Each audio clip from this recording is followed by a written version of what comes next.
नमस्कार विद्यार्थी मित्रांनो, स्वराज्य चालू घडामोडी आपल्या यूट्यूब चॅनलवर मी अर्जुन दांगट तुम्हा सर्वांचं पुन्हा एकदा स्वागत करतो. आणि आपण आता तलाठी भरतीच्या दृष्टीनं आपल्याला पुरस्कार जे आहेत हे पुरस्कार या व्हिडिओमध्ये पाहायचे, जे की या 6 महिन्यातले जे महत्त्वाचे पुरस्कार आहेत त्याच्यामध्ये आंतरराष्ट्रीय पुरस्कार असतील, त्याच्यानंतर प्रादेशिक पुरस्कार असतील, राष्ट्रीय पुरस्कार असतील, त्यानंतर चित्रपटांविषयीचे काही पुरस्कार आहेत, त्याच्यानंतर साहित्यिक पुरस्कार जे आहेत हे सगळे पुरस्कार आपल्याला याच्यामध्ये पाहायचे आहेत. तर परीक्षेच्या दृष्टीनं तुम्हाला पुरस्कार जे आहेत ते पाठ असणं खूप गरजेचं असतं आणि त्या निमित्तानं आपण मुद्दामून हा व्हिडिओ तयार करतोय, जेणेकरून तुम्हाला पुरस्कार जे आहेत ते व्यवस्थितरित्या सगळे माहीत असले पाहिजे आणि तुमचा मार्क जो आहे तो परीक्षेमधला जाता कामा नये. त्यासाठी आपल्याला आजच्या व्हिडिओमध्ये सगळे पुरस्कार जे आहेत ते पाहायचे आहेत आणि व्हिडिओ जो आहे तो थोडा धावता असणार आहे, कारण व्हिडिओची लांबी आपल्याला एक लिमिटेड टायमिंगमध्ये सगळा व्हिडिओ संपवायचा आहे. तर जास्त वेळ न घेता लगेचच आपण काय करूया, आता आपला व्हिडिओ सुरुवात करूया. तर या ठिकाणी पुरस्कारांचा क्रम लावण्यात आलेला नाही, जसे पुरस्कार आहेत ते मागे पुढे आहेत, म्हणजे आंतरराष्ट्रीय राष्ट्रीय असा क्रम नाही इथे. तर तेवढं एक ॲडजस्ट करून घ्या आणि बाकी आता पुरस्कारांना आपण सुरुवात करूया. तर पहिला पुरस्कार जो आहे तो नवीन जिंदाल यांच्या बाबतीमध्ये आहे. बघा, नवीन जिंदाल जे आहेत त्यांना, एक मिनिट मला पेन घेऊ द्या. ठीक आहे, रेड घेऊ. हां, हे जे नवीन जिंदाल आहेत यांना टेक्सास विद्यापीठाचा जीवनगौरव पुरस्कार मिळालेला आहे. कोणता पुरस्कार? तर टेक्सास विद्यापीठाचा जीवनगौरव पुरस्कार. नवीन जिंदाल हे भारतीय उद्योगपती आहेत आणि त्यांना टेक्सास विद्यापीठानं जीवनगौरव पुरस्कारानं सन्मानित केलेलं आहे. अशा प्रकारे ते सन्मानित होणारे दुसरे व्यक्ती ठरलेले आहेत. म्हणजे याच्या अगोदर फक्त एका व्यक्तीला टेक्सास विद्यापीठाचा जीवनगौरव मिळाला होता. त्याच्यानंतर आता नवीन जिंदाल यांना जीवनगौरव पुरस्कार जो आहे तो देण्यात आलेला आहे. तर हे तुम्हाला लक्षात ठेवायचं आहे. आणि टेक्सास विद्यापीठाकडून हा जो पुरस्कार आहे तो कोणाला दिला जातो? तर टेक्सास विद्यापीठाचे जे माजी विद्यार्थी असतात त्यांच्यासाठी हा पुरस्कार आहे. त्यानंतर पुढचा जो मुद्दा आहे तो चांगी विमानतळाच्या बाबतीमध्ये आहे. हे जे चांगी विमानतळ आहे त्याला जगातला सर्वोत्कृष्ट विमानतळाचा पुरस्कार जो आहे तो मिळालेला आहे. तर याच्यामध्ये स्काय ट्रॅक्स ही ब्रिटनची एक सल्लागार कंपनी आहे जी दरवर्षी जागतिक विमानतळ पुरस्कार देत असते.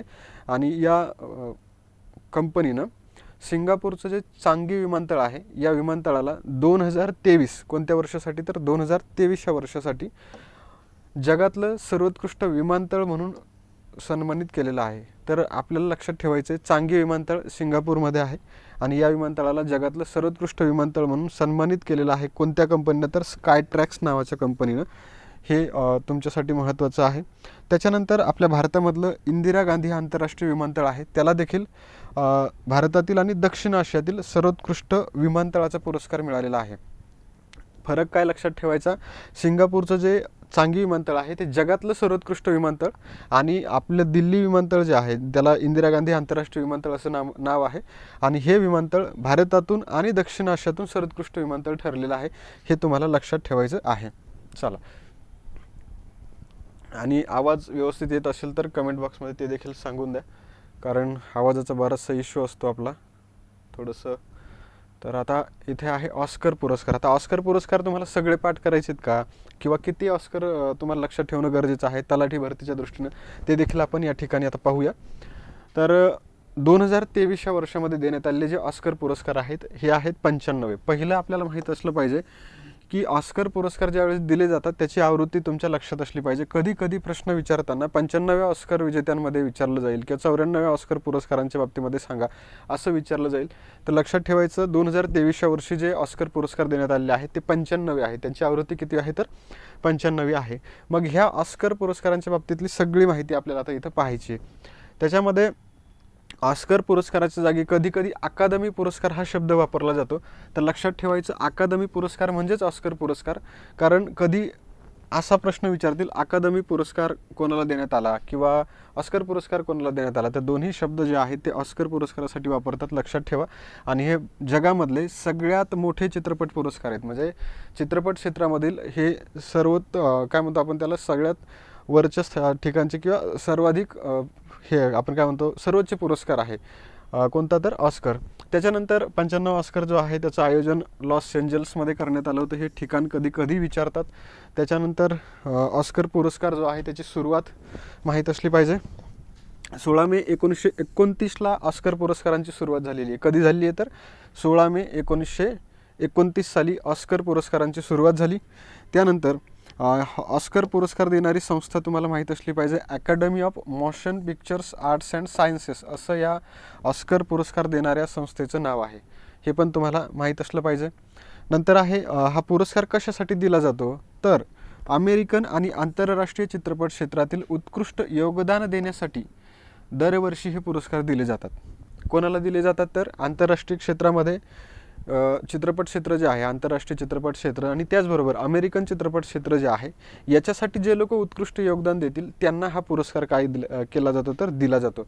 आणि याला काय म्हणतात, तर ऑस्कर पुरस्कार. सुरुवात कधी झाली, तर 16 मे 1929 रोजी या पुरस्काराची सुरुवात झाली. त्याचबरोबर यावर्षी देण्यात आलेल्या पुरस्कारांची आवृत्ती किती आहे, तर 95. हे पण लक्षात ठेवायचं. चला आता आपल्याला याच्यातले विजेते पाहायचे, कारण हे विजेते आपल्याला विचारतात आणि याच्यावरती तुम्हाला तलाठी भरतीला प्रश्न पाहायला मिळणार आहे. तर आपण पाहूया कोणकोणते आहेत. तर 95व्या ऑस्कर पुरस्कार सोहळ्याची वैशिष्ट्ये ते अगोदर आपण पाहून घेऊया. हां, एक मिनट. आता आपण 95वा ऑस्कर पुरस्कार सोहळा जो आहे त्याची वैशिष्ट्ये पाहूया. याच्यामध्ये सर्वाधिक नामांकन मिळालेला जो चित्रपट आहे, नामांकन मिळणं आणि चित्रपटाला पुरस्कार मिळणं यातला फरक लक्षात ठेवा. बऱ्याच विद्यार्थ्यांना नामांकनामधला आणि पुरस्कारामधला फरक माहीत नसतो. नामांकन म्हणजे नॉमिनेटेड होतात, त्याच्यामधून काही चित्रपट विजेते ठरतात. तर नामांकन म्हणजे पुरस्कारासाठी एखाद्या पुरस्कारासाठी 3-4 चित्रपट असतात, त्याच्यापैकी एकाला पुरस्कार मिळतो, मग बाकीचे चित्रपट जे आहे ते नामांकित चित्रपट असं म्हणता येतं. तर अशा प्रकारे 11 नामांकन मिळवणारा चित्रपट जो आहे तो आहे everything everywhere all at once. काय नाव आहे, everything everywhere all at once. या चित्रपटाला सर्वाधिक 11 नामांकनं 95व्या ऑस्कर पुरस्कार सोहळ्यात मिळाली होती. त्याच्यानंतर सर्वाधिक 7 पुरस्कार जिंकणारा चित्रपट देखील तुम्हाला माहीत असला पाहिजे, तो देखील आहे everything everywhere all at once. या चित्रपटाला 95व्या ऑस्करमध्ये सगळ्यात जास्त किती पुरस्कार मिळाले, तर 7 कॅटेगरीमध्ये पुरस्कार मिळालेले आहेत. त्यानंतर 62 वर्षामध्ये पहिल्यांदाच लालऐवजी शॅम्पेन रंगाचं कार्पेट जे आहे ते त्या ठिकाणी वापरण्यात आलं होतं. तर हा जो प्रश्न आहे हा तुम्हाला कंबाईनला विचारलं जाऊ शकतं. याच्यामध्ये जे चेंजेस झालेला आहे या कार्पेटच्या बाबतीमध्ये लाल रंगाच्या ऐवजी ते शॅम्पेन रंगाचं वापरण्यात आले, तर ते तुम्हाला लक्षात ठेवायचं आहे. आणि यावेळी ऑस्कर सोहळ्यामध्ये जे लोक उपस्थित राहतात, आपण त्याला काय म्हणतो सेलिब्रिटी, तर ह्यांनी काय केलं होतं, शॅम्पेन कलरच्या कार्पेटवर एंट्री घेतली होती. म्हणजेच हे लाल रंगाचं जे कार्पेट आहे तिथे हातरलेलं, त्याच्या जागी आता शॅम्पेन रंगाचं वापरण्यात आलं आणि पहिल्यांदाच अशा प्रकारचा बदल त्या ठिकाणी झालेला आहे. पुढचं काय, ऑस्कर होस्ट जे आहे म्हणजे या सोहळ्याचं संचालन जे केलेलं आहे, सूत्रसंचालन, ते आहे जिमी किमेल. त्यांचं नाव काय, जिमी किमेल यांनी ते केलेलं आहे. आणि त्यांनी एक गाढव जे आहे ते स्टेजवर आणलं होतं आणि हे गाढव बन्सीज द इन्शुरन्सचं प्रतिनिधित्व करत होतं. तर हे पण तुम्हाला लक्षात ठेवायचं आहे. अशा ज्या गोष्टी असतात ऑस्करमध्ये घडलेल्या, तर ह्या सरासरी आपल्याला कंबाईनमध्ये विचारतात बघा. तिथं काहीतरी नवीन घडलं असेल तर ते विचारलं जातं. त्यामुळे अशा लाईन्स नेहमी लक्षात ठेवत चालत जा की काय झालेलं आहे तिथे एखादं. आता हे बन्सीज द इन्शुरन्स जे आहे त्याच्याबद्दलही आपण पुढे पाहूया. आणि ऑस्कर होस्ट कोणी केला, तर जिमी किमेल यांनी ऑस्कर सोहळा जो आहे तो होस्ट केला, हे पण लक्षात ठेवा. त्याच्यानंतर ते कार्पेटचा रंग बदललेला, लालच्या ऐवजी शॅम्पेन केलेला आहे, ते पण लक्षात ठेवा.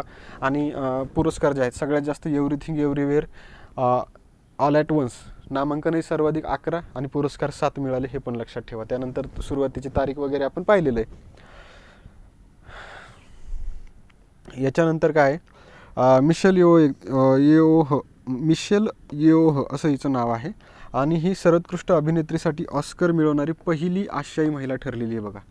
ही मिशेल येओह जी आहे, तर ही तुम्हाला लक्षात ठेवायची, पहिली आशियाई महिला आहे जिनं सर्वोत्कृष्ट अभिनेत्री या कॅटेगरीसाठी ऑस्कर पुरस्कार मिळवलेला आहे. काय नाव आहे तिचं, मिशेल येओह. नंतर पुढचा मुद्दा आहे, आपली भारताची अभिनेत्री आहे दीपिका पदुकोण. तिनं देखील ऑस्कर पुरस्कार सोहळ्याच्या मंचावर प्रेझेंटर म्हणून जबाबदारी सांभाळलेली आहे. आपल्याला असाही प्रश्न विचारता येतो की ऑस्कर पुरस्कार सोहळा जो आहे 95वा ऑस्कर पुरस्कार सोहळा, या पुरस्कार सोहळ्यामध्ये भारताच्या कोणत्या अभिनेत्रीनं प्रेझेंटर म्हणून जबाबदारी सांभाळली? तर तुम्ही काय लक्षात ठेवणार आहात? दीपिका पदुकोणनं ही जबाबदारी सांभाळली, हे तुम्हाला लक्षात ठेवायचं. चला आता इथं काय काय बघितलं आहे आपण? एव्हरीथिंग एव्हरीवेअर सर्वाधिक नामांकन 11, सर्वाधिक पुरस्कार 7. त्याच्यानंतर काय आहे तर 62 वर्षात पहिल्यांदाच लालच्या ऐवजी शॅम्पेन रंगाचं कार्पेट. त्याच्यानंतर पुढं काय तर ऑस्कर होस्ट करणारे जे व्यक्ती आहेत त्यांचं नाव आहे जिमी किमेल. त्यांनी स्टेजवर एक गाढव आणलं, बन्सीज द इन्शुरन्सचं प्रतिनिधित्व ते करत होतं. आणि मिशेल योह जी आहे ती ऑस्कर मिळवणारी पहिली आशियाई महिला ठरली, हे देखील आपण या ठिकाणी पाहिलेलं आहे. आणि त्यानंतर भारतीय अभिनेत्री दीपिका पदुकोणनं काय केलं तर ह्या ऑस्कर सोहळ्याच्या मंचावरती काय केलेलं आहे तर प्रेझेंटर म्हणून जबाबदारी तिने त्या ठिकाणी पार पडलेली आहे. तर एवढ्या गोष्टी आपल्याला या स्लाईडवरती पाहायच्या. आणि यानंतर आता आपल्याला पुढं पाहायचं आहे की आता याच्यामध्ये काय काय दिलेलं आहे, आपण तर ते सगळं पाहून घेऊया.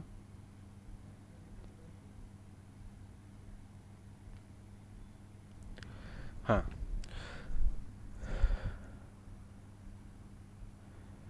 आता इथे आहे या ऑस्कर सोहळ्यामध्ये भारताला 2 ऑस्कर मिळाले. आणि हे जे 2 ऑस्कर आहेत ते कशासाठी मिळाले हे तुम्हाला माहीत असणं गरजेचं आहे, कारण प्रश्न तुम्हाला पहिला प्रश्न जो विचारला जाणार आहे यावर्षी परीक्षेमध्ये तो यावरतीच विचारला जाणार आहे. तर याच्यामध्ये द एलिफंट व्हिस्परर जे आहे या शॉर्ट फिल्मनं बेस्ट शॉर्ट फिल्मचा पुरस्कार पटकावलेला आहे. कोणत्या लघुपटानं तर द एलिफंट व्हिस्पर्स. काय नाव आहे? The elephant whispers.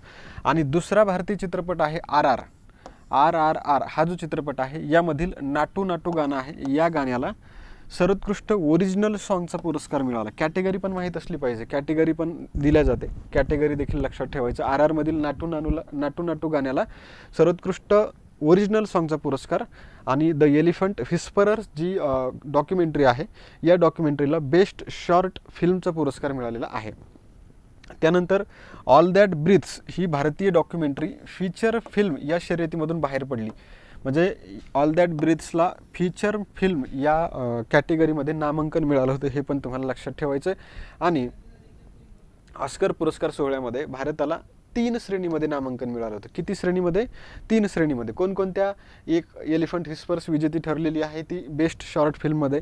त्याच्यानंतर RR चित्रपट नाटू नाटू गाणं जे आहे ते सर्वोत्कृष्ट ओरिजिनल सॉन्गमध्ये. आणि हे ऑल दॅट ब्रीथ जे आहे ती डॉक्युमेंटरी फीचर फिल्म या कॅटेगरीमध्ये नामांकित झाली होती, मात्र तिला तिथं पुरस्कार मिळालेला नाही. अशा प्रकारच्या 3 कॅटेगरी होत्या आणि त्याच्यातल्या 2 कॅटेगरीमध्ये ज्या भारतातून ज्या चित्रपटामधलं नामांकन मिळालं होतं त्यातले ते विजेते ठरलेले आहेत. आता याच्यानंतर आपल्याला एलिफंट व्हिस्परर जे आहे त्याच्याबद्दल माहिती घेणं गरजेचं आहे. तर हे एलिफंट व्हिस्परर जे आहे याचं दिग्दर्शन केलेलं आहे कार्तिकी गोन्साल्विसनं. कोणी केलेलं आहे तर कार्तिकी गोन्साल्विस. त्याच्यानंतर याचे प्रोड्युसर देखील माहीत असले पाहिजे, गुनीत मोंगा हे त्याचे प्रोड्युसर आहेत. कोण आहेत तर गुनीत मोंगा. आणि या चित्रपटामध्ये बोमन आणि बेली या दक्षिण भारतीय जोडप्याची कथा आहे, जे की हत्तीच्या बाबत ते त्याच्यावरती ते आधारित आहे. आणि रघु नावाचा अनाथ हत्ती आहे, त्याची त्यांनी काळजी घेतलेली आहे असं त्या चित्रपटामध्ये दाखवलेलं आहे. तर हे तुम्हाला रघु नाव पण पाठ असलं पाहिजे, कारण त्याला पुरस्कार मिळाल्यामुळे ते रघु नाव जे आहे ते देखील आपल्याला विचारू शकतात. आणि ह्या दोघांची नावं एक लक्षात ठेवा, बोमन आणि बेली यांचं त्याच्यामध्ये पात्र आहे आणि ते रघु नावाच्या हत्तीची काळजी घेतात. कशामध्ये तर द एलिफंट व्हिस्परर्स या लघुपटामध्ये. आणि त्याचे प्रोड्युसर आहेत गुनीत मोंगा आणि दिग्दर्शन केलेलं आहे कार्तिकी गोन्साल्विस यांनी. आणि त्याला पुरस्कार जो मिळाला तो कशासाठी मिळालेला आहे तर बेस्ट शॉर्ट फिल्मचा पुरस्कार त्याला मिळालेला आहे. त्याच्यानंतर बेस्ट शॉर्ट फिल्मचा ऑस्कर प्राप्त झालेल्या गुनीत मोंगा जे आहेत त्यांचा हा दुसरा चित्रपट आहे, हे पण माहीत असलं पाहिजे. आणि यापूर्वी त्यांच्या पिरियड एंड ऑफ सेंटेन्स या चित्रपटाला 2019मध्ये सर्वोत्कृष्ट डॉक्युमेंटरी शॉर्ट फिल्मचा श्रेणीमध्ये ऑस्कर पुरस्कार मिळाला होता. म्हणजे लक्षात ठेवायचं, त्यांचा या अगोदर 2019 साली पिरियड एंड ऑफ सेंटेन्स नावाचा एक लघुपट आला होता, त्याला देखील 2019ला ऑस्कर मिळालेला आहे. आणि आता द एलिफंट व्हिस्परर्सला देखील ऑस्कर मिळालेला आहे. तर ह्या दोन्ही गोष्टी तुम्हाला लक्षात ठेवणं गरजेचं आहे. चला यानंतर पुढं पाहूया. पुढं आहे नाटू नाटू हे जे गाणं आहे त्याला देखील ऑस्कर मिळालेलं आहे. आणि मग नाटू नाटू गाणं जे आहे त्याच्याबाबतची जी काही माहिती आहे ती देखील आपल्याला पाहावी लागेल. तर याच्यामध्ये नाटू नाटूचं गाण्याचा चित्रपट माहीत असला पाहिजे, RR आहे. अशा प्रकारचा एक प्रश्न आपल्याला पाहायला मिळाला होता परीक्षेमध्ये. नाटू नाटू गाणं कोण्या चित्रपटातलं आहे तर ते RRR या चित्रपटामधलं आहे. त्याच्यानंतर भाषा जी आहे या RR चित्रपटाची, ती मूळ भाषा लक्षात ठेवा, तेलुगू भाषेतला हा चित्रपट आहे. असा पण प्रश्न आपण परीक्षेमध्ये यापूर्वी पाहिला आहे. आणि दिग्दर्शक जे आहे ते एस राजामौली आहेत. हे पण आपल्यासाठी खूप महत्त्वाचं आहे, यांच्यावरती ऑलरेडी प्रश्न येऊन गेलेला आहे. नंतर संगीतकार या गाण्याचे जे आहेत ते आहेत MM किरावानी आणि गीतकार आहेत चंद्रबोस. तसंच या गाण्याचे गायक जे आहेत त्यांचं नाव आहे राहुल सिप्लीगुंज आणि कालभैरव. तर हे लोक तुम्हाला लक्षात ठेवावे लागतील, कारण या गाण्याला ऑस्कर पुरस्कार मिळाल्यामुळं याच्या बाबतीमध्ये सगळी माहिती आपल्याला लक्षात ठेवणं जे आहे ते गरजेची आहे. त्यानंतर नाटू नाटू गाण्याला मिळालेले इतर पुरस्कार जर आपण पाहिले तर मार्च 2023मध्ये या गाण्याला अकादमी पुरस्कार मिळाला. त्याच्यानंतर अकादमी म्हणजे ऑस्कर पुरस्कार. त्यानंतर क्रिटिक्स चॉईस अवॉर्ड मिळाला. त्यानंतर गोल्डन ग्लोब पुरस्कार देखील मिळाला. त्यानंतर हॉलिवूडचा क्रिटिक्स असोसिएशन पुरस्कार देखील या गाण्याला मिळालेला आहे. आणि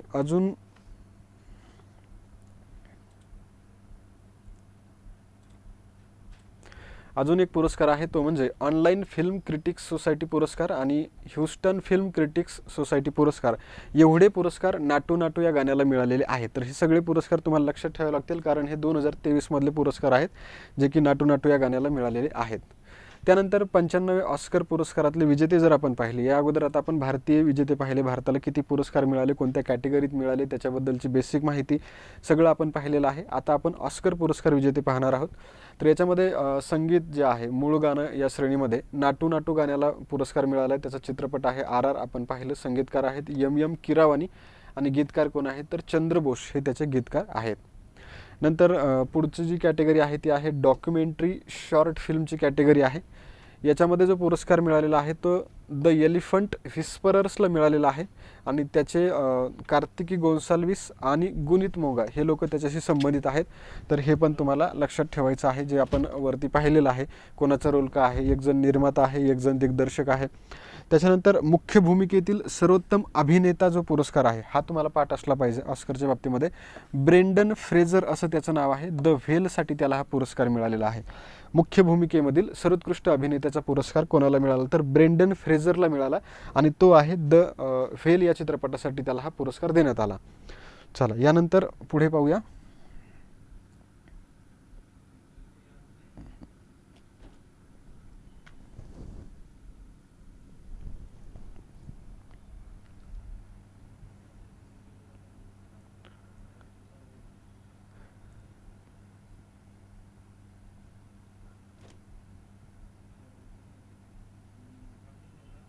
चला यानंतर जो आहे तो म्हणजे सहाय्यक भूमिकेमधील अभिनेता पुरस्कार. हा पण पुरस्कार यावेळी म्हणजे या अगोदर बऱ्याच वेळा परीक्षेत विचारून झालाय.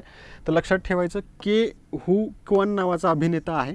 याला everything everywhere all at once या चित्रपटासाठी हा पुरस्कार मिळाला. ह्या चित्रपटाबद्दल आपण काय पाहिलं होतं ते तुम्ही कमेंट बॉक्समध्ये सांगा. सर्वाधिक नामांकन आहेत ते किती आहेत आणि सर्वाधिक पुरस्कार किती आहेत ते तुम्ही कमेंट बॉक्समध्ये सांगायचं आहे. त्याच्यानंतर आहे मुख्य भूमिकेतली अभिनेत्री. हा पुरस्कार मिशेल योला मिळाला आणि मिशेल यो जी आहे ती अशा प्रकारचा पुरस्कार जिंकणारी पहिली काय ठरली आहे तर आशियाई महिला ठरलेली आहे. त्याच्यामध्ये तिला हा चित्रपट आहे तो एव्हरीथिंग एव्हरीव्हेअर ऑल ॲट वन्ससाठीच मिळालेला आहे हा पुरस्कार. म्हणजे कोणता तर सर्वोत्कृष्ट भूमिकेतील अभिनेत्रीचा पुरस्कार Michelle Yeoh everything everywhere all at once या चित्रपटासाठी मिळालेला आहे. त्यानंतर सहाय्यक भूमिकेत अभिनेत्री जी आहे हा पुरस्कार जेमी ली कार्टिस हिला मिळालेला आहे आणि तिला देखील everything everywhere all at once या चित्रपटासाठीच मिळालेला आहे. म्हणजे चित्रपटाच्या बाबतीमध्ये जर आपण पाहिलं तर अजून आहे पुढे, नंतर पाहूया. चला सर्वोत्कृष्ट चित्रपट देखील एव्हरीथिंग एव्हरीव्हेअर ऑल ॲट वन्ससाठीच या चित्रपटालाच मिळालेला आहे आणि त्याचे निर्माते आहेत डॅनियल क्वान. तसंच त्याच्यानंतर डॅनियल सिनर्ट आहेत आणि एक जोनाथन वांग आहेत, हे त्याचे निर्माते आहेत. तर आपल्याला सर्वोत्कृष्ट चित्रपट कोणता ठरला असं विचारलं जातं, तर लक्षात ठेवायचं everything everywhere all at once चित्रपटाचं नाव. त्याच्यानंतर दिग्दर्शन आहे, दिग्दर्शक देखील विचारतात. Everything everywhere all at once या चित्रपटाचे जे दिग्दर्शक आहेत डॅनियल कॉन आणि डॅनियल सेनर्ट हे लोक जे आहेत तर यांना हा पुरस्कार मिळालेला आहे. नंतर फिल्म एडिटिंगसाठीचा पुरस्कार देखील everything everywhere all at once या चित्रपटासाठी मिळालेला आहे पॉल रॉजर्स यांना. कोणाला? पॉल रॉजर्स यांना तो पुरस्कार मिळालेला आहे. यानंतर ॲनिमेटेड फीचर फिल्म आहे गिलेर्मो डेल टोरेचो पिनोको. आता हे जे लोक आहेत हे तुम्हाला तलाठी भरतीसाठी इथे खाली विचारलं जाणार नाही. एवढे जे वरचे दिलेलं आहे तर एवढं तलाठी भरतीसाठी करणं गरजेचं आहे. हे सगळं तुम्हाला पाठ असलं पाहिजे. याच्यातला कोणताही प्रश्न विचारता येतो. नंतर हे सिनेमॅटोग्राफी आहे, वेशभूषा डिझाईन आहे, डॉक्युमेंटरी फीचर फिल्म आहे.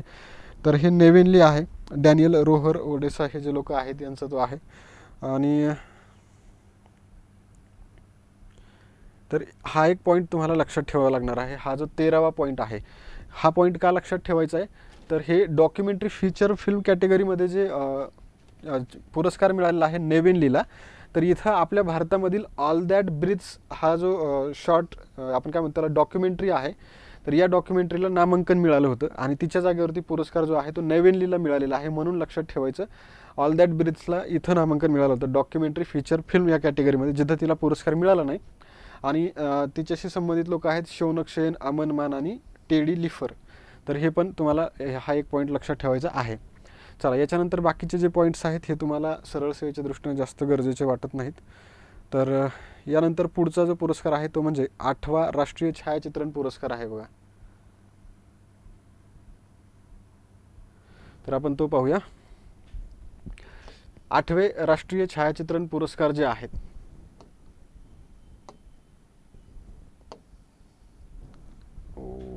काय झालेलं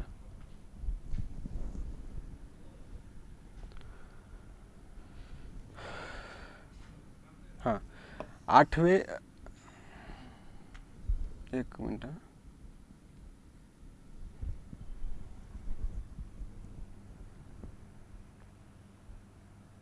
हां 8वे राष्ट्रीय छायाचित्रण पुरस्कार जे आहेत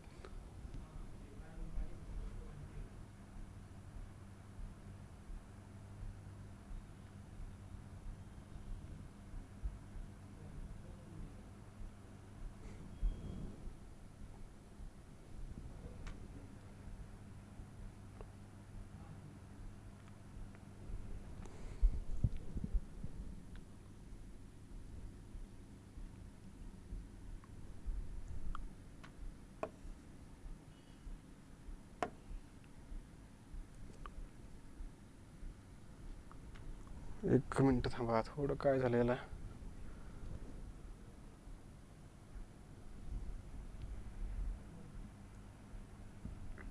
चला, आता 8वे राष्ट्रीय छायाचित्रण पुरस्कार जे आहेत तर हे केंद्रीय माहिती आणि प्रसारण राज्यमंत्री डॉक्टर एल मुरुगन यांच्या हस्ते देण्यात आलेले आहेत. आणि या पुरस्कारांच्या विजेत्यामध्ये जर आपण पाहिलं तर कोण कोण विजेते आहेत. पहिलं म्हणजे जीवनगौरव पुरस्कार देण्यात आलेला आहे शिप्रा दास यांना. कोणाला देण्यात आला तर शिप्रा दास यांना जीवनगौरव पुरस्कार जो आहे तो देण्यात आलेला आहे.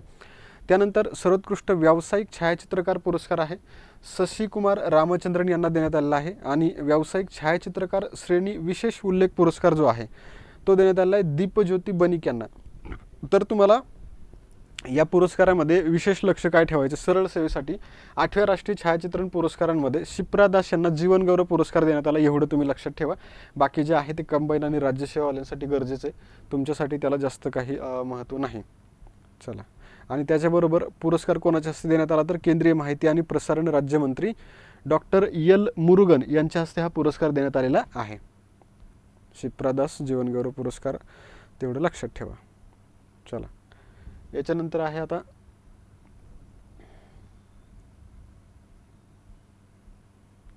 हे विनोद कुमार शुक्लाच्या बाबतीतला एक मुद्दा आहे बघा. आपण याच्यावरती मला वाटतं डेली लेक्चर्समध्ये पण पाहिलं होतं. तर हे जे विनोद कुमार शुक्ला आहेत यांना आंतरराष्ट्रीय साहित्यातील कामगिरीसाठी 2023चा पेन पुरस्कार देण्यात आलेला आहे. साहित्यासाठी हा पुरस्कार दिला जातो आणि हे भारताचे आहेत विनोद कुमार शुक्ला, त्यांना हा पुरस्कार देण्यात आला आहे. त्यामुळे आपल्याला लक्षात ठेवायचं 2023चा पेन पुरस्कार विनोद कुमार शुक्ला यांना दिला आहे. आणि ते जे आहेत ते हिंदीतील महत्त्वाचे कवी, कथाकार आणि कादंबरीकार आहेत. तर त्यांचं क्षेत्र पण लक्षात ठेवा. कवी, कथाकार, कादंबरीकार, एकंदरीत म्हटलं तर साहित्यिक आहेत सरळ सरळ. आणि विनोद कुमार शुक्ला पेन पुरस्कार 2023 ते साहित्यिक आहेत हिंदीतले, एवढं लक्षात ठेवा. आणि हा जो पेन पुरस्कार आहे त्याची थोडी माहिती घेऊया. हा पुरस्कार अमेरिकेतील साहित्याचा ऑस्कर सन्मान मानला जातो. आपण याच्या अगोदर ऑस्कर पाहिला का नाही, चित्रपटामध्ये ऑस्कर हा सर्वोच्च सन्मान आहे चित्रपट क्षेत्रातला, तसा हा अमेरिकेमधील साहित्याचा ऑस्कर सन्मान मानला जातो. कोणता तर पेन पुरस्कार.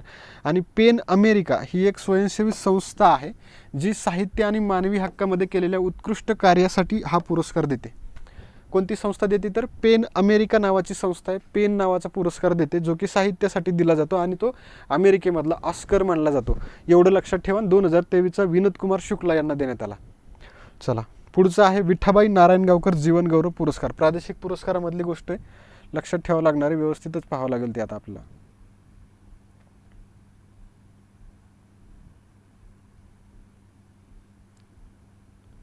अरे हे काय असं काय होते हे.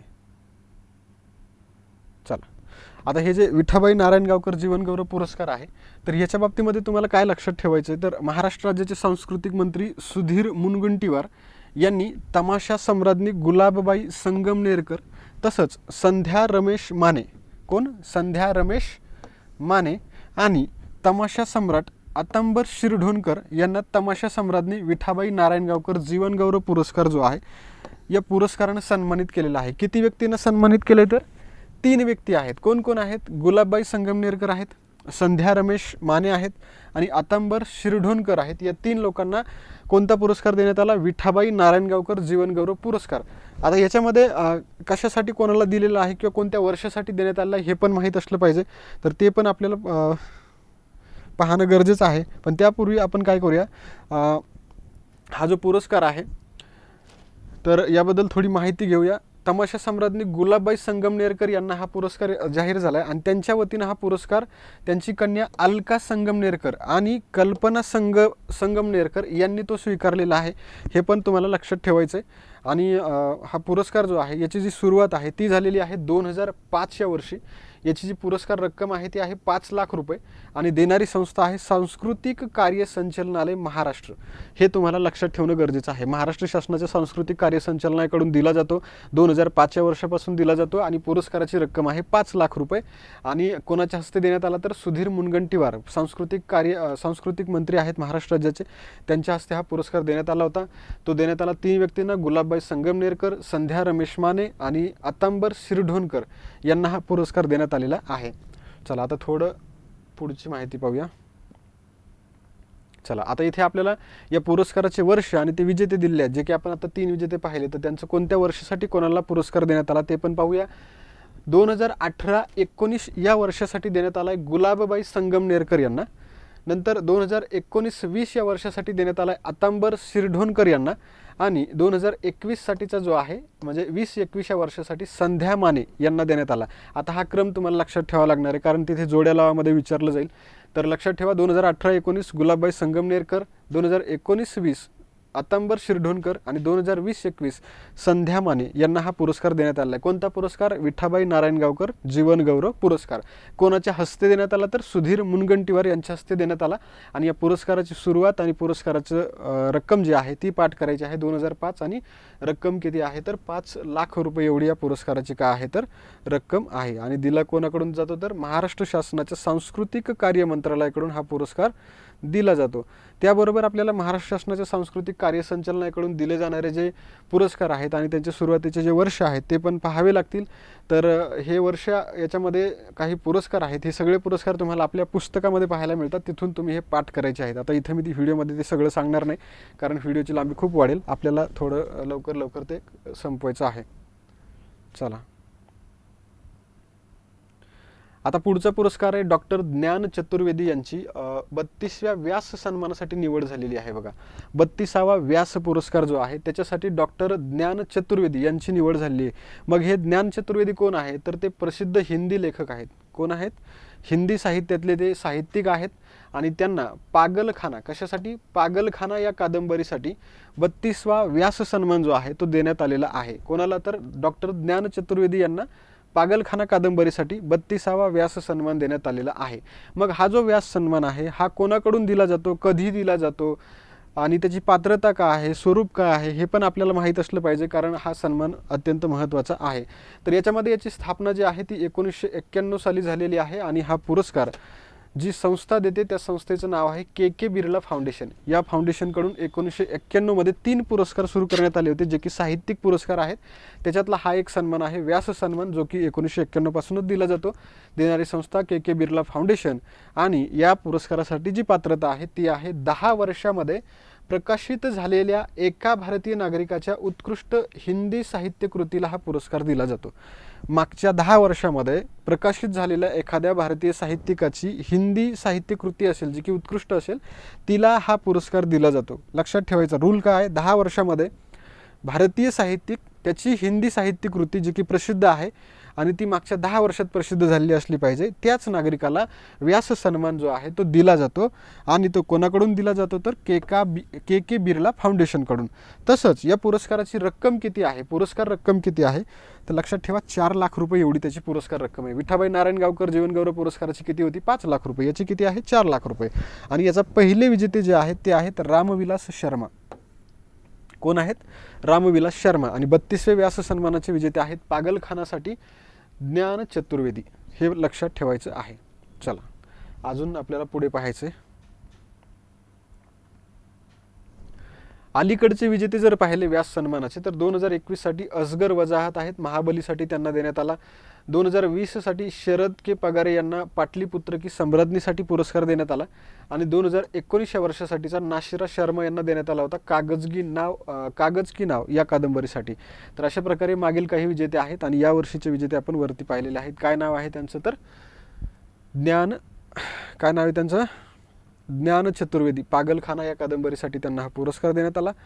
आणि आता आपल्याला पुढचा पुरस्कार पाहायचा तो म्हणजे सरस्वती सन्मान पाहायचा आहे. आता हा सरस्वती सन्मान कुणाला देण्यात आला तर तामिळ लेखिका आहेत शिवशंकरी, त्यांना यावर्षीचा सरस्वती सन्मान जो आहे तो जाहीर झालेला आहे. आणि तो कशासाठी जाहीर झालेला आहे तर 2019 मधील त्यांची सूर्य वामसम नावाची एक साहित्यकृती आहे किंवा त्यांचं ते आत्मचरित्र आहे. आणि यासाठी त्यांना सरस्वती सन्मान जो आहे तो 2022 वर्षासाठी प्रदान करण्यात आलेला आहे. कोणत्या वर्षासाठीचा तर 2022 वर्षासाठीचा. आणि हा जो सरस्वती सन्मान आहे हा देखील के के बिर्ला फाउंडेशनने जे 3 पुरस्कार सुरू केले साहित्य पुरस्कार 1991ला, त्याच्यातला हा एक पुरस्कार आहे. आणि हा देखील साहित्यिक पुरस्कार आहे, तुम्हाला लक्षात ठेवायचं आहे. तर याची स्थापना पण 1991ची आहे. देणारी संस्था के के बिर्ला फाउंडेशन आहे. मात्र याची पुरस्काराची रक्कम 15 लाख रुपये आहे. व्यास सन्मानाची किती होती तर 4 लाख रुपये. याची किती आहे तर 15 लाख रुपये एवढी पुरस्कार रक्कम आहे. तसंच याच्यामध्ये पात्रता बघा. आता मागची पात्रता आपण पाहिली, गेल्या 10 वर्षामध्ये हिंदी साहित्यामध्ये उत्कृष्ट साहित्य प्रसिद्ध झालं असेल तर त्या साहित्यिकाला दिला जात होता व्यास सन्मान. मात्र आता तामिळ लेखिका यांना देण्यात आलेला जो सरस्वती सन्मान आहे हा कशासाठी दिला जातो किंवा याच्यासाठीची जी पात्रता आहे तर ती लक्षात ठेवा. इथं पण गेल्या 10 वर्षात आहे, वरती पण होतं मागच्या 10 वर्षामध्ये, इथे पण आहे मागच्या 10 वर्षात. व्यास सन्मान मागच्या 10 वर्षातच होतं, इथं पण मागच्या 10 वर्षात आहे. मात्र इथं काय आहे, भारतीय नागरिकांना कोणत्याही भारतीय भाषेत लिहिलेल्या उत्कृष्ट साहित्य कृतीसाठी दरवर्षी सरस्वती सन्मान दिला जातो. आता बघा, पहिल्यांदा काय होतं, फक्त हिंदीसाठी होता व्यास सन्मान. कशासाठी होता, फक्त हिंदी भाषेसाठी. मात्र सरस्वती सन्मान जो आहे त्याची व्याप्ती मोठी आहे, कारण तो कोणत्याही भारतीय भाषेतील लेखकाला दिला जातो. आणि यामुळे याची जी रक्कम आहे ती 15 लाख रुपये आहे, हे लक्षात ठेवायचं. याची व्याप्ती मोठी आहे, याची पुरस्काराची रक्कम पण मोठी आहे. 15 लाख रुपये एवढी रक्कम आहे. आणि कोणत्याही भारतीय भाषेत लिहिलेल्या उत्कृष्ट साहित्यकृतीसाठी दरवर्षी बिर्ला फाउंडेशनकडून दिला जातो, हे तुम्हाला लक्षात ठेवायचं आहे. यावर्षी कोणाला देण्यात आला तर शिवशंकरी यांना 2022 सालचा सरस्वती सन्मान देण्यात आलेला आहे, जो की के के बिर्ला फाउंडेशनकडून दिला जातो, हे लक्षात ठेवायचं आहे. मग या पुरस्काराचे पहिले विजेते पण तुम्हाला पाठ असले पाहिजे. हरिवंशराय बच्चन हे त्याचे पहिले विजेते आहेत. 1991 साली त्यांना हा पुरस्कार देण्यात आला होता. आणि आता अलीकडचे विजेते आपण पाहूया, पण त्याच्या अगोदर एकदा याला लक्षात ठेवा. शिवशंकरी तामिळ लेखिका आणि त्यांचं सूर्य वामसम नावाचं आत्मचरित्र आहे, त्यासाठी सरस्वती सन्मान देण्यात आला 2022चा. 1991ची सुरुवात के के बिर्ला फाउंडेशनकडून दिला जातो. 15 लाख रुपये रोख रक्कम त्याच्यामध्ये दिली जाते. आणि मागच्या 10 वर्षामध्ये कोणत्याही भारतीय भाषेमध्ये एखाद्या साहित्याची साहित्यकृती जर चांगली असेल तर तिला हा पुरस्कार दिला जातो. आणि याचे पहिले विजेते आहेत हरिवंशराय बच्चन 1991 साली, हे लक्षात ठेवायचं आहे. चला आता अलीकडचे विजेते पाहूया. अलीकडच्या विजेत्यामध्ये 2018 पासून 2022 पर्यंतचे आपण सगळे विजेते पाहणार आहोत. त्याच्यामध्ये 2018 साली के शिवा रेड्डी यांना पुरस्कार देण्यात आला. 2019ला वासुदेव मोही, 2020ला शरद कुमार लिंबाळे, हे महाराष्ट्रातले, लक्षात ठेवा, शरद कुमार लिंबाळे मराठी व्यक्ती. त्याच्यानंतर रामदर्श मिश्रा 2021 आणि 2022ला शिवशंकरी तामिळ. ह्या गोष्टी तुम्हाला पाठ करायच्या गरजेच्या आहेत. आता इथं मी सगळं व्यवस्थित म्हणजे तुमच्याकडून पाठच करून घेईल असं नाही आहे, कारण आता आपल्याला दिवस कमी राहिले आहेत परीक्षेसाठी, त्यामुळे लवकर लवकर आपल्याला कंप्लीट करायचं आहे. तर एवढं लक्षात ठेवा. के शिवा रेड्डी 2018, 2019 वासुदेव मोही, 2020 शरद कुमार लिंबाळे, 2021 रामदर्श मिश्रा आणि 2022चे कोण आहे तर शिवशंकरी. अशा प्रकारे हे लोक लक्षात ठेवा. आणि त्यानंतर के के बिर्ला फाउंडेशननं 1991मध्ये सुरू केलेले जे 3 साहित्य पुरस्कार आहेत, याच्यामध्ये सरस्वती सन्मान आहे. याची पुरस्कार रक्कम आहे 15 लाख रुपये आणि हा कोणत्याही भारतीय भाषेत गद्य आणि पद्य रचनेसाठी दिला जातो. नंतर आहे व्यास सन्मान. याची पुरस्कार रक्कम आहे 4 लाख रुपये आणि हा हिंदीतील गद्य पद्य रचनेसाठी दिला जातो. मागच्या 10 वर्षातील कादंबरी पाहिजे किंवा एखादं कविता संग्रह वगैरे पाहिजे. त्यानंतर बिहारी पुरस्कार आहे. याची रक्कम आहे 2.5 लाख रुपये आणि हा जो दिला जातो तो हिंदी आणि राजस्थानी या 2 भाषेतील गद्य व पद्य रचनेसाठी दिला जातो. मात्र केवळ राजस्थानीमधील लेखकांसाठी तो दिला जातो. गद्य एक मिनिट, इथे प्रिंट मिस्टेक आहे, तर हे नंतर आपण पाहून घेऊया, हे सोडून द्या. चला, तर यानंतर आपण पुढचा आता प्रश्न पाहूया. आपला प्रश्न नाही, आपली माहिती जी आहे ती पाहणार आहोत. तर पुढे आहे महाराष्ट्राचा चित्ररथ जो आहे तो परीक्षक श्रेणीमध्ये दुसरा आलेला आहे. महाराष्ट्राचा चित्ररथ म्हणजे चित्ररथांचं तुम्हाला माहीत असेल, 26 जानेवारीला वगैरे आपण पाहतो ना परेडमध्ये चित्ररथ असतात. तर त्याच्यामध्ये आपल्या महाराष्ट्राचा प्रजासत्ताक दिनासाठीचा चित्ररथ जो आहे तो परीक्षक श्रेणीमध्ये, कोणत्या श्रेणीमध्ये? परीक्षक श्रेणीमध्ये. श्रेणी पण लक्षात असली पाहिजे, परीक्षक श्रेणी आहे तिच्यामध्ये महाराष्ट्राचा चित्ररथ जो आहे तो काय आलेला आहे तर दुसरा आलेला आहे. मग यामध्ये MyGov ही एक वेबसाईट आहे आणि याच्यावरती घेतलेल्या ऑनलाईन सार्वजनिक चाचणीचे निकाल जाहीर करण्यात आलेले आणि त्याच्यामध्ये काय काय कोण कोण विजेते राहिले ते पाहूया. परीक्षकांच्या समितीने जाहीर केलेले निकाल खालीलप्रमाणे आहे. त्याच्यामध्ये तिन्ही सेना दलांमध्ये सर्वोत्तम संचलन करणारं पथक जर पाहिलं तर ते आहे पंजाब रेजिमेंट सेंटरचं पथक. आणि हे पुरस्कार कोणी जाहीर केले तर परीक्षकांची समिती आहे तिनं, आणि त्याचबरोबर MyGov वेबसाईटवरती ऑनलाईन सार्वजनिक चाचणी घेण्यात आली होती. म्हणजेच त्याचा निकाल जो आहे तो जाहीर झालेला आहे. आणि त्याच्यामध्ये परीक्षकांच्या समितीने जाहीर केलेले निकाल जर आपण पाहिले तर त्यामध्ये तिन्ही सेना दलांमध्ये सर्वोत्तम संचलन करणारं पथक ठरले पंजाब रेजिमेंट सेंटरचं पथक. CAPF आणि इतर सहाय्यक दलांपैकी सर्वोत्तम संचलन करणारं पथक पाहिलं तर CRPF संचलन पथक आहे. सर्वोत्तम 3 चित्ररथ जर पाहिले राज्य व केंद्रशासित प्रदेशांचे, तर इथं आपल्याला महत्त्वाचं लक्षात ठेवणं गरजेचं आहे. तर ते आपण पाहूया कोणकोणते आहेत. तर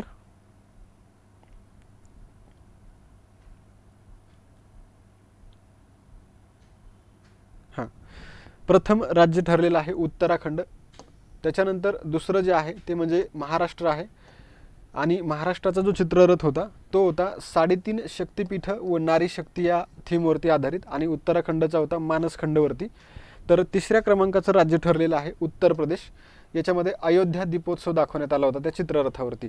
तर उत्तराखंड, महाराष्ट्र, उत्तर प्रदेश हे परीक्षक श्रेणीमध्ये काय आहेत तर चित्ररथ जे आहे ते पहिल्या, दुसऱ्या, तिसऱ्या क्रमांकावरती आलेले आहेत. हे तुम्हाला लक्षात ठेवायचं आहे. त्यानंतर सर्वोत्तम चित्ररथ मंत्रालय आणि विभागांच्या याच्यामध्ये कॅटेगरी जर आपण पाहिलं तर आदिवासी व्यवहार मंत्रालय आहे. एकलव्य आदर्श निवासी शाळा हा त्याचा थीम होती, म्हणजे त्या चित्ररथाची थीम होती, त्याच्यावरती त्यांना पुरस्कार देण्यात आलेला आहे. त्यानंतर विशेष पारितोषिक जर पाहिलं, विशेष पारितोषिक कोणाला देण्यात आलं तर केंद्रीय सार्वजनिक बांधकाम विभाग जैवविविधता संवर्धनासाठीचा चित्ररथ होता आणि वंदे भारतम नृत्य समूह यांना विशेष पारितोषिक या ठिकाणी देण्यात आलेले आहेत. तर हे लक्षात ठेवायचं. त्याच्यानंतर MyGov ही जी वेबसाईट आहे त्यांनी देखील ऑनलाईन सार्वजनिक चाचणी घेतली होती आणि तिच्यामध्ये देखील काही चित्ररथांची निवड करण्यात आली. तर ते पण आपण पाहूया. तिन्ही सेना दलांमध्ये सर्वोत्तम संचलन करणारं पथक ठरलेलं आहे भारतीय हवाई दलाचं संचलन पथक. CAPF इतर सहाय्यक दलांपैकी सर्वोत्तम संचलन करणारं पथक ठरलं CRPF संचलन पथक. आणि सर्वोत्तम 3 चित्ररथ जर पाहिले राज्य आणि केंद्रशासित प्रदेशांचे तर त्याच्यामध्ये इथे गुजरात पहिलं आहे, वरती काय होतं उत्तर प्रदेश होतं. दुसऱ्या क्रमांकावर उत्तर प्रदेश आहे अयोध्येचा दीपोत्सव आणि तिसऱ्या क्रमांकावर आपलं महाराष्ट्र आहे 3.5 शक्तिपीठ आणि नारी शक्ती. तर इथं फक्त पहिला क्रमांक चेंज झालेला आहे, गुजरात आलेले उत्तर प्रदेशच्या जागी आणि बाकी उत्तर प्रदेश दुसऱ्या क्रमांकावर आणि महाराष्ट्र या ठिकाणी तिसऱ्या क्रमांकावर आलेले. वरती महाराष्ट्र दुसऱ्या क्रमांकावरती आहे परीक्षक श्रेणीमध्ये, ते लक्षात ठेवायचं आहे. आता हे तुम्हाला आपल्या पुस्तकात दिलेलं आहे, तिथून तुम्ही ते व्यवस्थित पाठ करायचं आहे. इथे फक्त मी तुम्हाला एक स्पीडमध्ये सांगतोय कारण सगळं व्यवस्थित समजून सांगायला इतका वेळ नसतोय ऑनलाईनच्या व्हिडिओला. तर ते आपण बॅचमध्ये वगैरे नंतर पाहून घेऊया कधीतरी. सध्या तुम्हाला तलाठी भरतीच्या दृष्टीने जे गरजेचं आहे तेवढं आपण या ठिकाणी पाहतोय. चला, यानंतर हे पोलीस पदकं वगैरे आहेत. तर याच्यामध्ये शौर्य काय आहे, दरवर्षी प्रजासत्ताक दिनाच्या निमित्तानं हे पोलीस पदकं जे आहे ते प्रदान करण्यात येतात. आणि 2023च्या प्रजासत्ताक दिनासाठी 901 पोलीस कर्मचाऱ्यांना पोलीस पदकं प्रदान करण्यात आली. किती पोलीस कर्मचाऱ्यांना? तर 901. तुम्हाला हे आकडा लक्षात ठेवावा लागेल तलाठी भरतीसाठी किंवा सरळ सेवेच्यासाठी. आणि त्याच्यामध्ये जे पदकांची संख्या आहे ती वेगवेगळी आहे. त्याच्यामध्ये शौर्य पोलीस पदकं जे आहेत ती 140 आहेत. राष्ट्रपती पोलीस पदकं आहेत 93 आणि पोलीस पदकं आहेत 668, अशी त्याची विभागणी आहे. तर ही एक तुमच्यासाठी महत्त्वाची आहे. मग ते कशासाठी दिले जातात ते खाली आपण दिलेलं आहे. तर ते काय आपल्याला सध्या पाहायचं नाही, आपल्याला एक स्पीडमध्ये कंप्लीट करायचं आहे. त्याच्यात परत शौर्य पुरस्कार जे आहे ते कोणाकोणाला सर्वाधिक मिळाले ते क्रम दिलेला आहे. तर तो देखील तुम्ही पुस्तकातून वाचून घ्या. आणि आता पद्म पुरस्कार आहेत 2023चे. तर हे जे पद्म पुरस्कार आहेत 2023चे ते आपण पाहूया. तर भारताच्या सर्वोच्च नागरी पुरस्कारांपैकी एक पद्मविभूषण, पद्मभूषण आणि पद्मश्री या 3 श्रेणीमध्ये हे पुरस्कार प्रदान केले जातात. पद्म पुरस्कार किती श्रेणीमध्ये? 3 श्रेणीमध्ये, पद्मविभूषण, पद्मभूषण आणि पद्मश्री. लक्षात ठेवायचं, भारताच्या सर्वोच्च नागरी पुरस्कारांच्या श्रेणीमध्ये आहेत. एक भारतरत्न आहे सर्वोच्च पुरस्कार, त्याच्यानंतर मग हे 3 आहेत, पद्मविभूषण, पद्मभूषण, पद्मश्री. 2023चे ते जाहीर झाले आहेत. मग हे पुरस्कार जे आहेत ते कशासाठी दिले जातात? तर कला, सामाजिक कार्य, सार्वजनिक व्यवहार, विज्ञान आणि अभियांत्रिकी, व्यापार आणि उद्योग, वैद्यक, साहित्य आणि शिक्षण, त्याबरोबर क्रीडा, नागरी सेवा इत्यादी विविध शाखा आणि कार्यक्रमांमध्ये हे पुरस्कार जे आहेत ते वितरित केले जातात. म्हणजे एवढ्या याच्यामध्ये ज्या लोकांचं योगदान असेल ह्या सगळ्या गोष्टीमध्ये त्यांना पद्म पुरस्कार जे आहे ते दिले जातात. मग दरवर्षी हे पुरस्कार जे आहे ते कधी घोषित केले जातात? तर प्रजासत्ताक दिनाला. मग प्रजासत्ताक दिन कधी असतो? तर 26 जानेवारीला असतो. हे पण तुम्हाला माहीत असलं पाहिजे. त्यानंतर 2023साठी भारताच्या राष्ट्रपती आहेत माननीय द्रौपदी मुर्मू. त्यांनी काय केलं आहे तर 3 संयुक्त पुरस्कारांसह एक म्हणजे 3 संयुक्त पुरस्कार जे आहेत म्हणजे 3 व्यक्तींना एकत्रितरित्या तो पुरस्कार दिलेला आहे. अशा प्रकारे 3 संयुक्त पुरस्कार आहेत. त्याच्यामध्ये 106 पद्म पुरस्कार जे आहेत ते प्रदान करण्यात आले आहेत. म्हणजे 3 संयुक्त पुरस्कारांसह 106 पद्म पुरस्कार यावर्षी प्रदान करण्यात आलेले आहेत. त्याच्यामध्ये 6 पद्मविभूषण आहेत, 9 पद्मभूषण आहेत आणि 91 पद्मश्री पुरस्कार आहेत. हे जे आहे याची विभागणी जी आहे ती तुम्हाला पाठ असणं गरजेचं असतं. पद्मविभूषण किती? 6, पद्मभूषण किती? 9 आणि पद्मश्री किती राहिले तर 91 पद्मश्री पुरस्कार. असे एकूण 100 किती पुरस्कार झाले? 6 पुरस्कार, म्हणजे 106 पुरस्कार जाहीर झालेले आहेत आणि ते आता देण्यात देखील आले आहेत. चला, आता पुरस्कार विजेत्यांपैकी 19 महिला आहेत. महिलांची संख्या माहीत असणं गरजेचं असतं. त्याच्यानंतर परदेशी लोक जे आहेत, NRI वगैरे हे जे लोक असतात याच्यामध्ये 2 व्यक्ती आणि 7 मरणोत्तर पुरस्कार प्राप्त व्यक्ती आहेत. म्हणजे परदेशी व्यक्तींमध्ये 2 आहेत, महिलांच्या बाबतीत 19 महिला विजेते आहेत आणि 7 व्यक्ती जे आहेत ते मरणोत्तर पद्म पुरस्कारांचे विजेते आहेत. चला, आता याच्यामध्ये आपल्याला महाराष्ट्रातले विजेते पाहणं खूप गरजेचं असतं. बघा, महाराष्ट्रातले विजेते तुम्हाला माहीत असणं गरजेचं असतं. तर ते आपण पाहूया. पद्मविभूषणमध्ये जर पाहिलं तर एक पद्मविभूषण महाराष्ट्राला यावर्षी मिळालेला आहे. झाकीर हुसेन यांना तो देण्यात आला कला क्षेत्रासाठी. पद्मभूषण जर पाहिला तर कुमार मंगलम बिर्ला यांना व्यापार आणि उद्योग क्षेत्रासाठी देण्यात आला. त्याच्यानंतर दीपक धर यांना विज्ञान आणि अभियांत्रिकीसाठी पद्मविभूषण मिळाला आणि सुमन कल्याणपूरकर यांना कला क्षेत्रासाठी पद्मविभूषण मिळाला. 3 पद्मविभूषण, 1 पद्मभूषण, 3 पद्मभूषण, 1 पद्मविभूषण महाराष्ट्राला मिळालेला आहे. त्याच्यानंतर पद्मश्रीमध्ये जर आपण पाहिलं तर भिकू रामजी इदाते समाजकार्यासाठी पद्मश्री मिळाला, हे महाराष्ट्राचे आहेत. राकेश राधेश्याम झुंझुनवाला मरणोत्तर पद्मश्री मिळाला, ते व्यापार आणि उद्योग क्षेत्रासाठी त्यांना पुरस्कार देण्यात आला. पुढे आहे परशुराम कोमाजी खुने, त्यांना कला क्षेत्रासाठी पुरस्कार देण्यात आला. त्यानंतर 4थ्या क्रमांकावर आहेत प्रभाकर भानुदास मांडे, त्यांना देण्यात आला साहित्य आणि शिक्षण क्षेत्रासाठी पद्मश्री. त्यानंतर पुढे आहे 5व्या नंबरला गजानन जगन्नाथ माने आहेत, त्यांना समाजकार्यासाठी पुरस्कार देण्यात आला. 6व्या क्रमांकावर रमेश पतंगे आहेत, त्यांना साहित्य आणि शिक्षणासाठी. 7व्या नंबरवरती रवीना टंडन कला क्षेत्रासाठी आणि कुमी नरिमन वाडिया यांना कला क्षेत्रासाठी. तर अशा प्रकारचे हे महाराष्ट्रातले सगळे विजेते आहेत. हे सगळेचे सगळे तुम्हाला पाठ पाहिजे. तुम्ही सरळ सेवेला जा, नाही तर कंबाईनला जा किंवा राज्यसेवेला जा, सगळीकडे तुम्हाला महाराष्ट्रातले विजेते आणि त्यांचं क्षेत्र माहीत असणं गरजेचं असतं. त्याचबरोबर कोणत्या पुरस्कारामध्ये किती विजेते आहेत महाराष्ट्राचे ते पण तुम्हाला माहीत असले पाहिजे. तर पद्मविभूषणमध्ये 1 विजेते आहेत, पद्मभूषणमध्ये किती विजेते आहेत? 3 आणि पद्मश्रीमध्ये महाराष्ट्राचे 8 विजेते आहेत. अशा प्रकारे महाराष्ट्रातले सगळे विजेते आपण या ठिकाणी पाहिलेले आहेत. यानंतर आता पद्मभूषण जे आहेत, तर एकूण 6 पद्मविभूषण आहेत ते आपण पाहूया. बाळकृष्ण दोशी यांना मरणोत्तर देण्यात आलं बघा आर्किटेक्चरसाठी, ते गुजरात या राज्यातील आहेत. त्यानंतर झाकीर हुसेन यांना कला क्षेत्रासाठी महाराष्ट्र राज्याचे आहेत. यशम कृष्णा यांना सार्वजनिक व्यवहारासाठी कर्नाटक राज्याचे ते आहेत. त्यानंतर दिलीप महालनबिस यांना मरणोत्तर देण्यात आला औषध निर्माण क्षेत्रासाठी, ते पश्चिम बंगालचे आहेत. श्रीनिवास वराधन यांना विज्ञान आणि अभियांत्रिकीसाठी देण्यात आला, ते युनायटेड स्टेट्स ऑफ अमेरिकेचे आहेत. आणि मुलायम सिंग यादव यांना देखील मरणोत्तर देण्यात आला. हे तुम्हाला लक्षात ठेवणं गरजेचं आहे, कारण काय यांचं निधन देखील करंटच्या बेसवरती आहे, ते लक्षात ठेवायचं. सार्वजनिक व्यवहार उत्तर प्रदेशचे ते आहेत. आणि यांची माहिती जी आहे ती निधनविषयक वार्ता ज्या आहेत आपल्या याच्यामध्ये पुस्तकात तिथे आपण दिलेली आहे. तर तुम्हाला याच्यात मरणोत्तर 3 आहेत हे पण लक्षात ठेवायचं आहे. कोणत्या पुरस्कारामध्ये? तर पद्मविभूषणमध्ये 3 पुरस्कार जे आहेत ते मरणोत्तर आहेत. आणि त्याच्यामध्ये महाराष्ट्राला 1 पुरस्कार मिळाला, हे पण तुम्हाला लक्षात ठेवणं गरजेचं आहे. बाकी युनायटेड स्टेट्स ऑफ अमेरिका म्हणजे परकीय व्यक्ती जर आपण पाहिलं, परदेशी व्यक्ती, त्याच्यामध्ये श्रीनिवास वराधन आहेत, त्यांना देखील 1 पुरस्कार मिळालेला आहे. तर अशा प्रकारे त्याची विभागणी तुम्ही लक्षात ठेवणार आहात. यानंतर आपण पुढे पद्मभूषण जे आहेत त्याच्यामध्ये जर महाराष्ट्रातले विजेते पाहिले तर कुमार मंगलम बिर्ला आणि दीपक धर तसंच सुमन कल्याणपूरकर या आहेत. तर हे आपण मागे पाहिलेलं आहे. बाकी याच्यामध्ये महाराष्ट्रातले विजेते आपण पाहिलेत, यामुळे आपण थोडं पुढं जाऊया.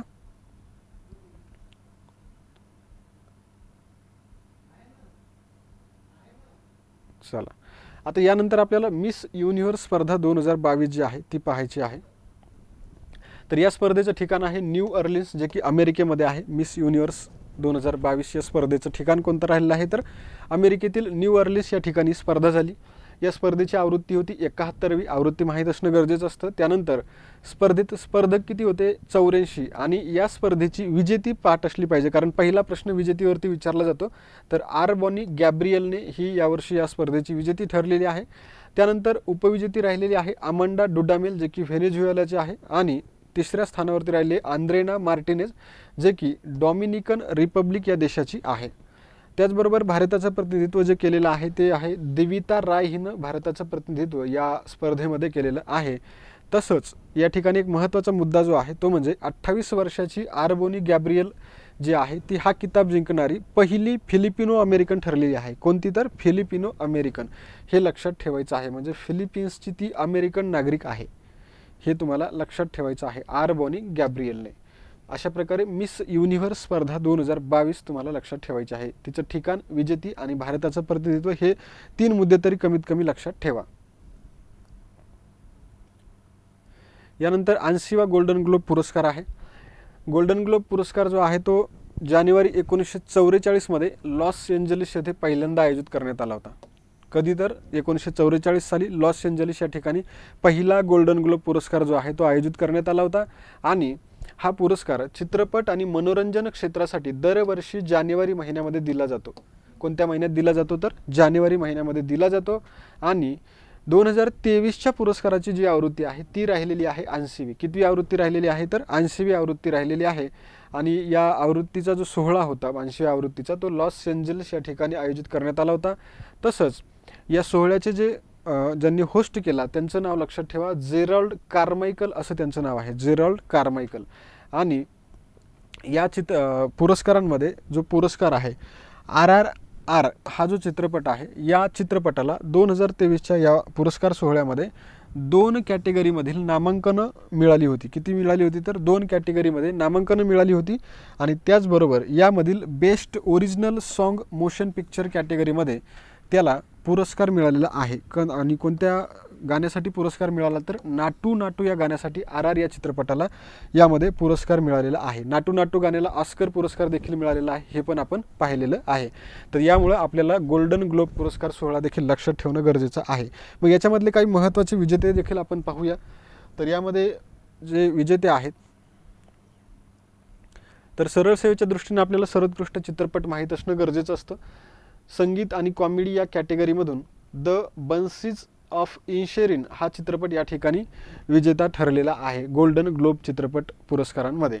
त्यानंतर सर्वोत्कृष्ट चित्रपट ड्रामा कॅटेगरीमध्ये जर पाहिलं तर द फॅबिलमन्स हा चित्रपट आहे, यामध्ये विजेता ठरलेला आहे. सर्वोत्कृष्ट ॲनिमेटेड चित्रपट हा आपल्यासाठी गरजेचा नाही. सर्वोत्कृष्ट दिग्दर्शक जो आहे तो सरळ सेवेच्या दृष्टीने गरजेचा असतो, तर तो आहे स्टीवन स्पीलबर्ग, जो की फॅबिलमन्सचा दिग्दर्शक आहे.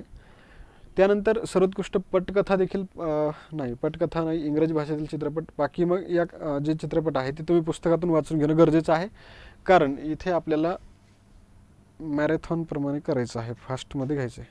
चला, यानंतर पुढचं जे आहे ते म्हणजे डिजिटल इंडिया पुरस्कार 2022 आहेत. डिजिटल इंडिया पुरस्कार 2022मध्ये हे पुरस्कार प्रदान करणारे व्यक्ती आहेत भारताच्या राष्ट्रपती द्रौपदी मुर्मू, त्यांच्याद्वारे हे पुरस्कार प्रदान करण्यात आलेले आहेत. तसंच ह्या पुरस्काराची जी आवृत्ती होती ती होती 7वी आवृत्ती. किती आवृत्ती होती? 7वी आवृत्ती. 7व्या आवृत्तीचे डिजिटल इंडिया पुरस्कार 2022 राष्ट्रपती द्रौपदी मुर्मू यांच्या हस्ते ते प्रदान करण्यात आले. आणि हे पुरस्कार देणारं मंत्रालय जे आहे ते आहे केंद्रीय इलेक्ट्रॉनिक्स आणि माहिती तंत्रज्ञान मंत्रालय. आपल्याला मंत्रालय विचारतील किंवा त्याची आवृत्ती विचारतील तर दोन्ही तुम्हाला लक्षात ठेवायचं आहे. आणि यावर्षी हा पुरस्कार 22 अभिनव डिजिटल उपक्रमांना प्रदान करण्यात आलेला आहे. त्याच्यामध्ये 7 श्रेणी आहेत, हे पण महत्त्वाचं आहे. चला, आता आपण संगीत नाटक अकादमी पुरस्कार पाहूया आणि आपला व्हिडिओ जो आहे तो इथे थांबूया. तर यामध्ये संगीत नाटक अकादमी पुरस्कार जो आहे तो राष्ट्रपतींच्या हस्ते 2019, 2020 आणि 2021 या 3 वर्षांसाठी काय करण्यात आलेलं आहे तर प्रदान करण्यात आलेला आहे. किती वर्षांसाठी तर 3 वर्षांसाठी. कोणकोणत्या वर्षासाठी? 2019, 2020 आणि 2021 या 3 वर्षांसाठी हा पुरस्कार जो आहे तो प्रदान करण्यात आलेला आहे. त्याच्यामध्ये तो 128 कलाकारांना देण्यात आलेला आहे. किती कलाकारांना तर 128. त्यामुळे सगळ्यांची नावं काय आपण लक्षात ठेवू शकणार नाही. त्यामुळे प्रश्न जरी विचारला तर कसा विचारणार, किती लोकांना हा पुरस्कार देण्यात आला, तर 128 कलाकारांना हा पुरस्कार या 3 वर्षांमध्ये विभागून देण्यात आलेला आहे. त्यामध्ये महत्त्वाचे विजेते जर आपण पाहिले तर अभिनेते प्रशांत दामले आहेत, मराठी नाट्य समिती जी आहे मराठी, तर त्याचे ते काय आहेत, अध्यक्ष आहेत.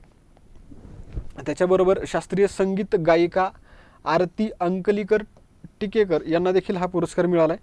त्याच्यानंतर कथक नृत्यांगना आहेत शमा भाटे, त्यांनाही हा पुरस्कार मिळाला आहे. गायक आहेत अनुप जलोटा, त्यानंतर कळसूत्री बाहुल्यांचा प्रयोग करणाऱ्या मीना नाईक, नंतर कथक नृत्यगुरू आहेत नंदकिशोर कपोते, नंतर आहेत सतार मेकर माजिद गुलाब साहेब, त्यानंतर दिग्दर्शक कुमार सोहोनी आहेत, लोकसंगीत क्षेत्रातले पांडुरंग घोटकर आणि यांच्यासह महाराष्ट्रातल्या एकूण 12 कलाकारांचा या पुरस्कारांमध्ये विजेत्यांमध्ये समावेश आहे. तर अशा प्रकारे संगीत नाटक अकादमीकडून 128 कलाकारांना 2019, 2020 आणि 2021 या वर्षासाठी पुरस्कार देण्यात आले आणि त्याच्यामध्ये महाराष्ट्रातले एकूण 12 व्यक्ती जे आहेत ते त्यामध्ये विजेते आहेत. एवढं तुम्हाला लक्षात ठेवायचं आहे. आणि आपला व्हिडिओ जो आहे तो आता आपण या ठिकाणी थांबूया आणि लवकरच पुढचा व्हिडिओ जो आहे तो देखील आपण या चॅनलवरती आपण अपलोड करणार आहोत. तर तुम्ही सर्वांनी इथपर्यंत व्हिडिओ पाहिला त्याबद्दल सर्वांचे धन्यवाद आणि आपला व्हिडिओ जो आहे तो या ठिकाणी थांबूया. जय हिंद, जय महाराष्ट्र.